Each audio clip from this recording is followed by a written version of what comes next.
नमस्कार, मैं अरुण कुमार पांडे। आप द न्यूज़वर्ड्स देख रहे हैं।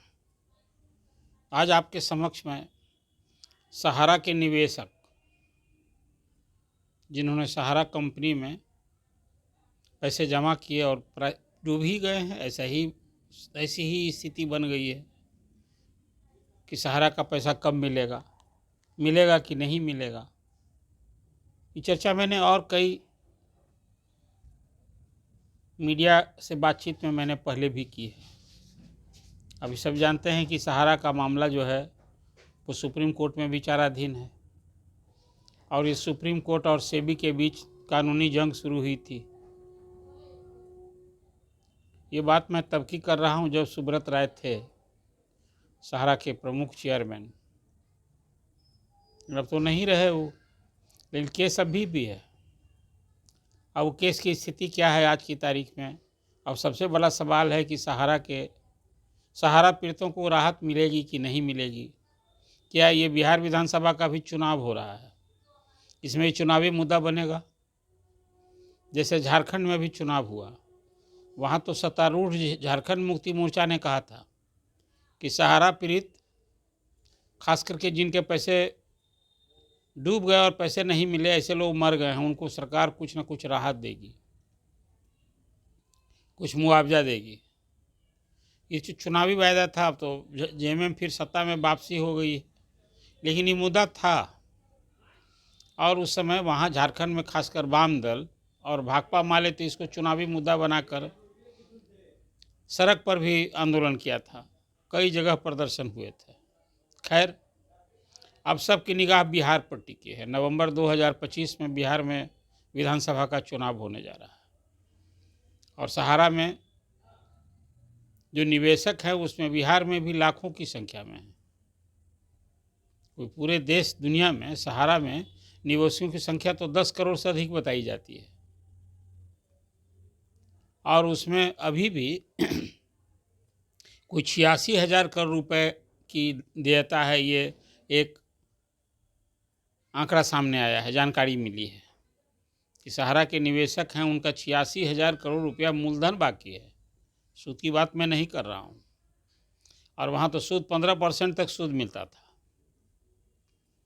और तो और जो वहाँ कर्मचारी थे, जो वर्कर थे, वर्कर मतलब एजेंट, सबका पैसा बाकी है। बहुत सारा जो किराए के मकान में था अभी सहारा का ऑफिस ब्रांच, तो किराया नहीं मिला, बिजली का बकाया हो। और तो और अब कर्मचारी से वेतन, वो एजेंट से जो पेमेंट होता था उसमें टीडीएस कटता था, कर्मचारियों को ईपीएफ मिलता था, बोनस मिलता था, ये सब बकाया है सहारा पर। तो अब ये केस जो शुरू हुआ, आपको याद होगा जब सुप्रीम कोर्ट ने 25,000 करोड़ रुपया जमा करने के लिए कहा था। लड़ाई अभी भी तो चल ही रही है, कानूनी जंग चल रहा है वहाँ। और सुप्रीम कोर्ट में इसी 5 दिसंबर को डेट था, सुनवाई होनी थी, लेकिन कुछ ही मिनट सुनवाई हुई और फिर वो सुनवाई टल गई। अब अभी नया डेट नहीं आया, नए साल में कोई डेट आएगा। इस बीच में आप जानते हैं कि अभी गृह मंत्री अमित शाह सहकारिता मंत्री भी हैं और ये लोकसभा के पिछले चुनाव के समय ही जब मामला उठा था, बिहार में ही उठा था, सहारा के लोगों ने आवाज़ उठाई थी तो कहा था कि भाई नहीं, सहारा के लोगों का पैसा हम लौटाएंगे, पाई पाई लौटाएंगे। इसके बाद केंद्र सरकार ने पहल की और एक सहारा रिफंड पोर्टल हुआ, जिसमें सेबी ने 5,000 करोड़ रुपया दिया था कि इसको आप अभी लौटाने की प्रक्रिया शुरू कीजिए और जब ये पैसा ख़त्म हो जाएगा तो फिर और पैसा देंगे। काहे कि उस समय तक सहारा ने कोई 15,700 करोड़ रुपया सेबी को दिया था। तो सुनवाई में फिर सुप्रीम कोर्ट ने कहा था कि देना तो 25,000 करोड़ था, आपने अभी तक दी नहीं पूरी राशि, और आप संपत्ति बेचकर भी दीजिए, कहीं हम बेचने पर तो रोक लगाए नहीं हैं। तो इस सब कुछ जो सुनवाई में फिर हुआ, टाइम दिया कि भाई आप दीजिए, 3 महीना में दीजिए, फिर 9 महीना में दिया। तो सहारा ने कोई बीते महीनों में कोई अभी उस डेट के बाद 3735 करोड़ रुपया, 2735 ये करोड़ रुपया सेबी को फिर जमा किया है। टोटल अब ये राशि सब कुछ मिलाकर, सब कुछ ये सेबी के यहाँ सूद सहित जो कहिए 38,000 करोड़ से अधिक जमा हो गया। 15,600 और फिर 2,700 ये राशि जमा की ना, तो ये राशि को कुल सूद मिला करके और अब सेवी के खाते में 38,000 करोड़ हुआ, उसमें 5,000 करोड़ तो अभी दिया है। इस बीच सहारा कंपनी ने अपने कर्मचारियों का वेतन देने के लिए, कमीशन जो एजेंटों का कमीशन देने के लिए, रेंट देने के लिए, एपीएफ का पैसा देने के लिए, ये कुछ जो बकाया राशि था उसके लिए कोई 1135-37 करोड़ रुपया सेबी से देने को कहा। एक अलग केस है ही, इस पर अभी फैसला आना बाकी है। ये सब तो चल रहा है, लेकिन इधर रिफंड की स्थिति क्या है? सहारा रिफंड पोर्टल खुला है, उसमें अभी आपको मालूम होना चाहिए कि अभी 5 लाख रुपए तक का रीसबमिशन का अभी जमा हो रहा है और 50,000 करोड़ तक रिफंड मिल रहे हैं। आज ही मैंने तहकीकात की तो हमें कई इस तरह की सूचना मिली आधिकारिक, किसी को 37,000, किसी को 35,000, किसी को 45,000 था, 37,000 का रिफंड मिला है। अभी जस्ट हमको ये मैसेज मिला है, तो 50,000 तक का रिफंड लोगों को मिल रहा है। मैंने 0 से लेके अब 50,000 तक जिसका पैसा जमा है उसको तो आप समझिए कि सबका पैसा लौट रहा है। शुरू में 10,000 से शुरू हुआ था कि 10-10 हज़ार जिसका है उसको हम रिफ़ंड देंगे, तो ये जो होम मिनिस्टर ने कहा था, सहकारिता मंत्री अमित शाह जी ने, फिर उस राशि को बढ़ाकर अब 5,50,000 तक किया गया। अब 5 लाख तक के लिए रिफ़ंड के लिए सबमिशन हो रहा है और उसमें 50,000 तक की राशि अभी लौटे। 50,000 से अधिक की राशि लौटने का अभी कोई आधिकारिक सूचना नहीं मिली है। सहारा के प्रबंधन के लोगों से हमने जो जानकारी ली, तो फिर पैसा लौटेगा कैसे? अभी तक कोई 2,000 करोड़ रुपया, 5,000 करोड़ में से 2,000 करोड़ रुपए अभी निवेशकों के लौटे हैं। एक अभी अद्यतन खबर मिली है, इसमें कुछ ये राउंड फिगर में मैं आपसे कह रहा हूँ, तो 3,000 करोड़ तो अभी भी सहारा रिफंड पोर्टल के जो 5,000 करोड़ दिए गए थे उसमें अभी भी हैं और 50,000 तक की राशि लौटाई जा रही है। अब ये रीसबमिशन की राशि बढ़ाई जानी चाहिए। इसको जो लोग मान रहे हैं कि भाई इसको आप 50-25 लाख कीजिए, आप 5 लाख तक की राशि लौटाइए, तो एक तो जो राशि लौटाने की भी गति भी बढ़ेगी और जो बकाया है लोगों का वो बकाया भी लौटने लगेगा। लेकिन ये सब होगा कैसे? अभी तो सब ऑनलाइन करना है सहारा रिफंड पोर्टल के माध्यम से। तो अभी भी मेरी समझदारी है या लोगों से मैंने जो जानकारी ली है कि ये सब तभी ज़्यादा ये सरल पूर्वक लौटना संभव होगा कि सहारा के जो ऑफिसेज थे जितने, उसके जो अपना बिल्डिंग है सब जगह पूरे देश भर में, जिला मुख्यालय अनुमंडल मुख्यालय तक में तो उसका ऑफिस है अपना, माने अपना भवन में ऑफिस भी है।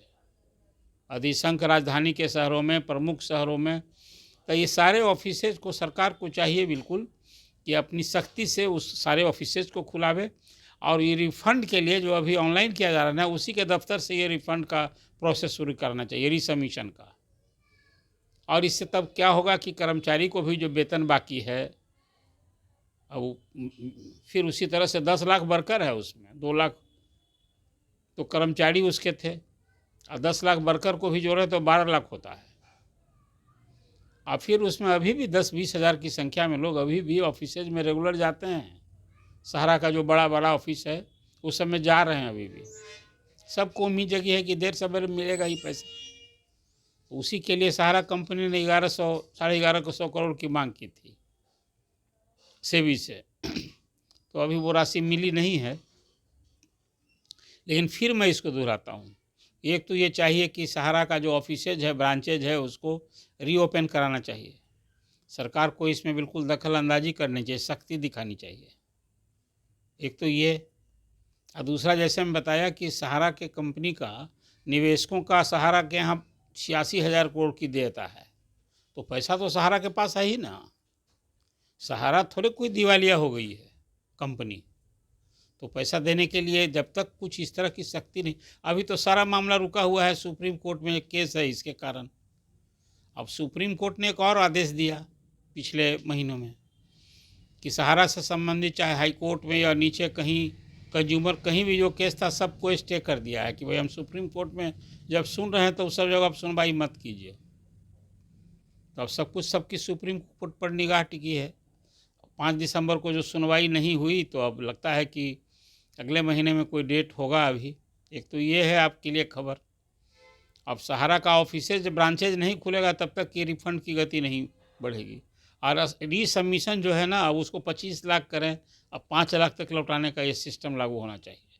इससे जो छोटे छोटे निवेशक हैं जिनका सब कुछ क्लियर रहेगा, उनका पेमेंट भी सुलभ होने रहेगा, जैसे अभी हो रहा है 50,000 तक का।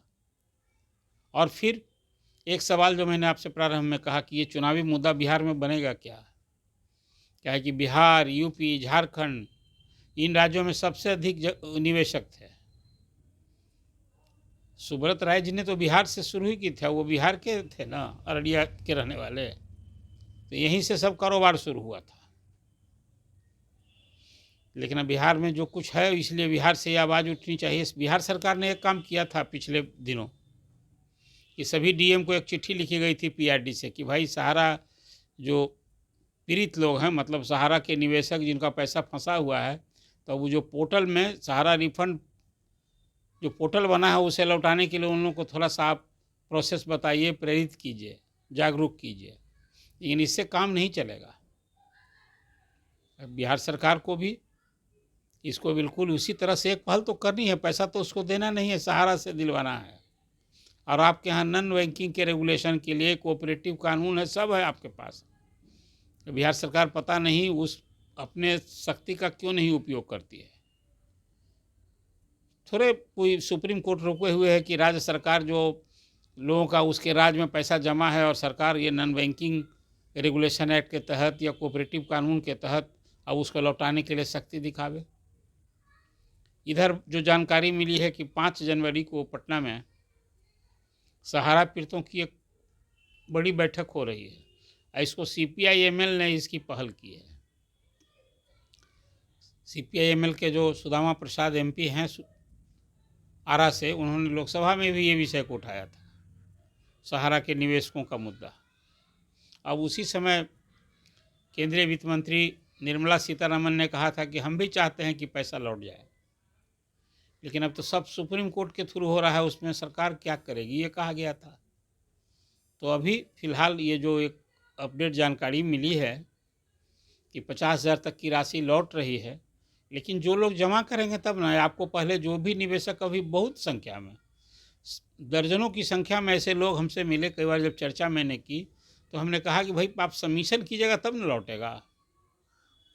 और उसमें क्यू शॉप में भी बहुत लोग पैसा जमा किए थे। तो सहारा करता क्या था, इस अमुक एक खाता में जमा कराया, वो मैच्योर होने लगा तो दूसरे खाते में जमा करा देता था कि आपकी राशि इतने दिन में दूनी हुई। यही ना लोक लुभावन तरीके से लोग फंसते रहे।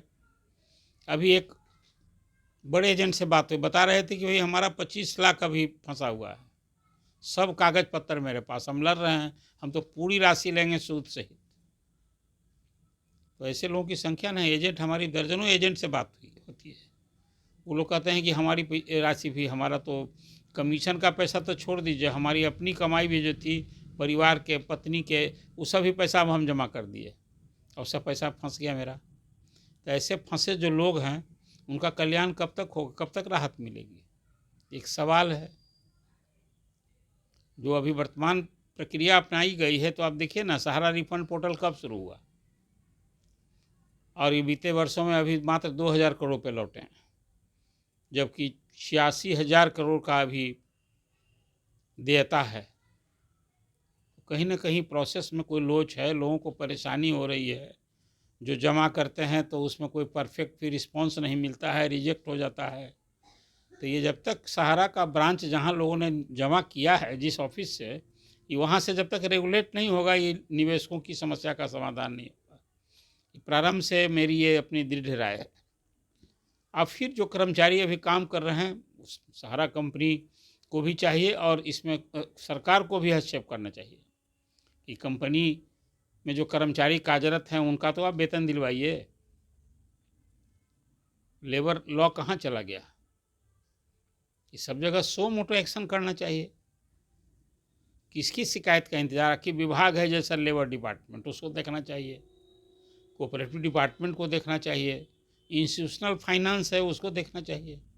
तो अब ये लगता है कि बिहार में भी ये चुनावी मुद्दा होगा और महागठबंधन की ओर से कम इसको तो अभी लग रहा है, जो तैयारी मुझे दिख रही है कि सीपीआई एमएल इसको मुद्दा बनाया तो वाम दल को भी इसमें जोड़ेंगे। जैसे झारखंड में हुआ ये मुद्दा, बिहार में भी ये मुद्दा बन सकता है और बनना चाहिए भी। जब तक कि चुनावी मुद्दा नहीं होगा तो जो सरकार है उस पर भी दबाव नहीं होगा उस तरह से। तो सहारा के संबंध में जो अभी चर्चा है, जो लोगों की परेशानी है, एक सवाल है कि सहारा पीड़ितों को राहत कब तक, ये तो सवाल है। ये सवाल तब तक मौजूद है जब तक सहारा पीड़ितों को राहत नहीं मिलेगी, उनके पैसे नहीं लौटेंगे। तो एक चर्चा आपसे की है हमने, आपको ये चर्चा कैसी लगी अपना कमेंट ज़रूर कीजिए और द न्यूज़ वर्ड्स को सब्सक्राइब कीजिए। धन्यवाद।